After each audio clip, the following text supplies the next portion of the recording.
Let's welcome in the Powerhouse panel on this Wednesday morning. We've got attorney, Republican strategist, and Turning Point USA contributor Aaron Elmore joining us this morning.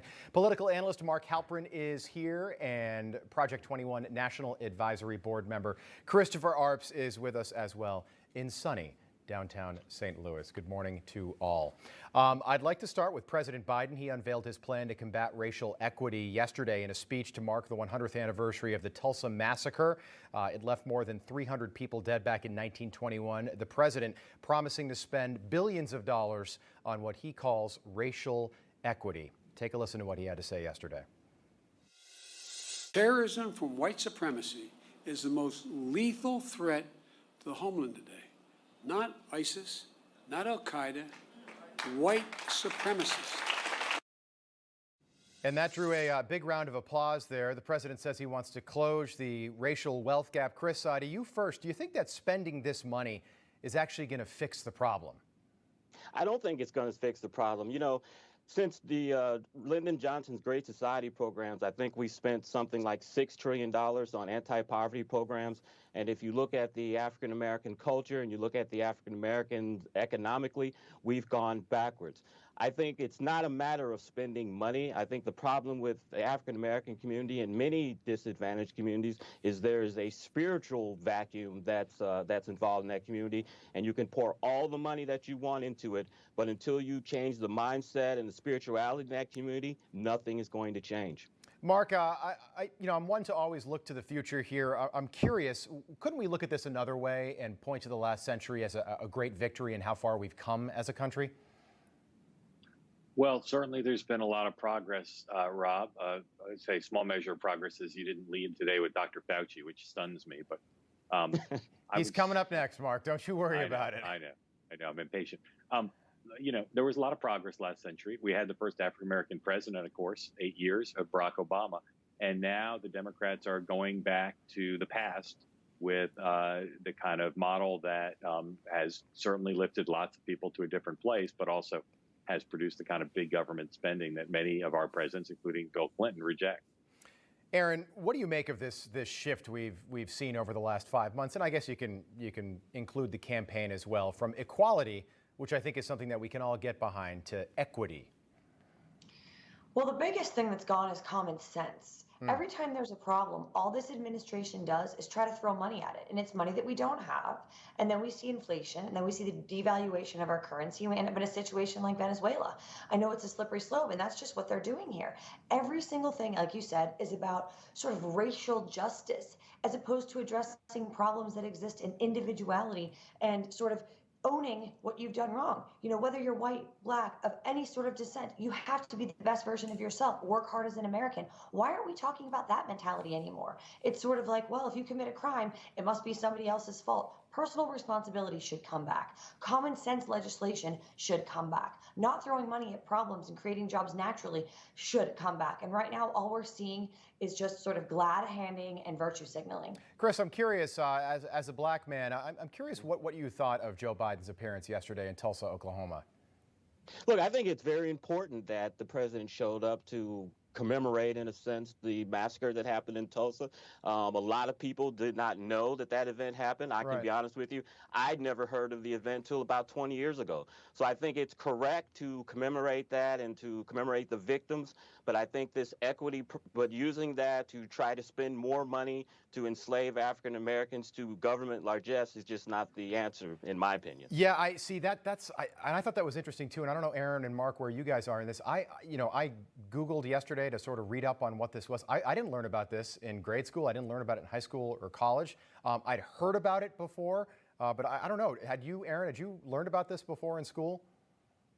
I had not. I had to do some independent research as well, and I'm glad that I at least had this opportunity to learn about it. Yeah, I mean, just an absolute tragic event. But Chris, anytime that Joe Biden was elected to the Senate, 1972, all right? So this is somebody that's been in the establishment for a long time. And I always sort of take issue when a Democrat, a white Democrat, talks about how they're going to solve black Americans' problems. And Joe Biden, I mean, he's been a part of this for the better part of 50 years now. That's correct. And I think this is just part of the Democratic strategy since January 6th, is they want to paint Republicans, they want to paint America as a racist country. And I think this 100th anniversary of the Tulsa massacre fits right into that narrative. One more soundbite, then I want to move on to Naomi Osaka. But this is Joe Biden yesterday talking about the Ku Klux Klan. Hold on, Mark. Millions of white Americans belong to the Klan, and they weren't even embarrassed by it. They were proud of it.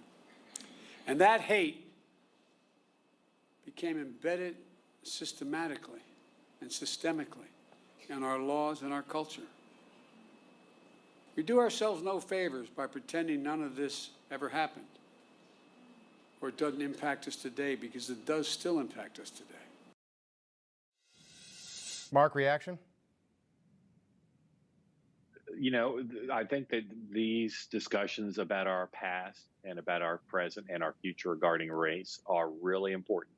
And they get very political. They get rip the country apart in some ways. But I think when Joe Biden is at his best, and I think he was pretty good yesterday, I think he does discuss these things, divorced from the spending issues, in a way that is pretty unifying for the country. All right, I want to move on to the quickly, Mark. By Rob, the way, do you think?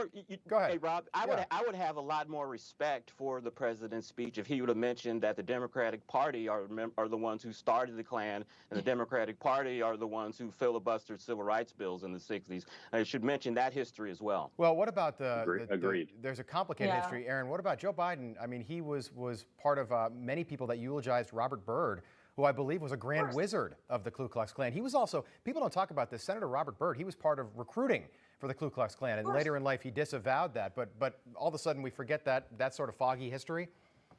What about the fact that under Bill Clinton's crime bill, which Joe Biden was the biggest advocate of, more African-American men were incarcerated than any president in the history of our great country. So how does he justify that? So Democrats can literally live their life in politics doing and saying whatever they want, and then they can just flip a switch and all of a sudden be social justice warriors, and it is lauded and praised and supported and revered. Yet if a Republican does that, nope, they have a long history of white supremacy. It's really a twisted, sad state of affairs in this country, and I think that people really need to be looking into the past of Joe Biden and the things that he supported. So, Mark, and one of them was not gay marriage, by the way. That's a good point. That's a very good point, Aaron. Mark, just to put a bow on this, Joe Biden wants to spend billions on racial equity and closing what he calls the racial wealth gap in this country. Do you think this money, do you think a measure like this actually moves through the House and Senate?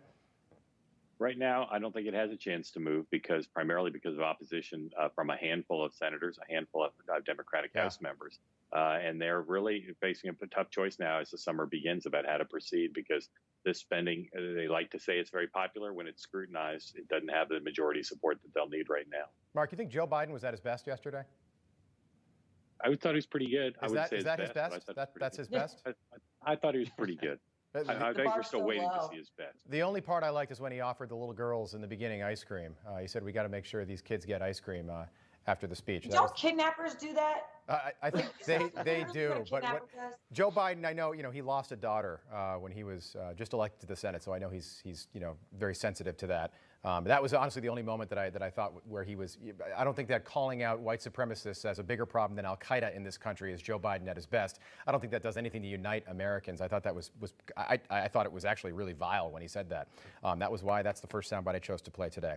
All right, Venus Williams yesterday finally reacted to the Naomi Osaka situation. She's that young woman, #1 female tennis player in the world, withdrew from the French Open. She was fined $15,000. Wimbledon starts at the end of this month. I think June 28th is the date. Let's take a listen to Venus Williams, then we'll get some reaction. For me personally, how I deal with it was that I know every single person asking me a question can't play as well as I can and never will. So no matter what you say or what you write, you'll never light a candle to me. So that's how I deal with it. But each person deals with it differently. Okay, we've got about a minute left. I want to get everybody in. Aaron, we'll start with you. Isn't it better, and I've thought about this over the last day, it was fresh yesterday, but isn't it better to have Naomi Osaka playing and not talking to the media versus talking to the media and not playing? Well, all I know is that was very Trumpy, what we just heard. Yeah. So I think she's taken away from the Trump book right there. But you know what? If you're not in the tennis world and you didn't know who she was, like I didn't, this put her on the map. So whatever she's doing right in terms of a public relations standpoint. Mark, what if politicians decided to do something like this? That would devastate our careers.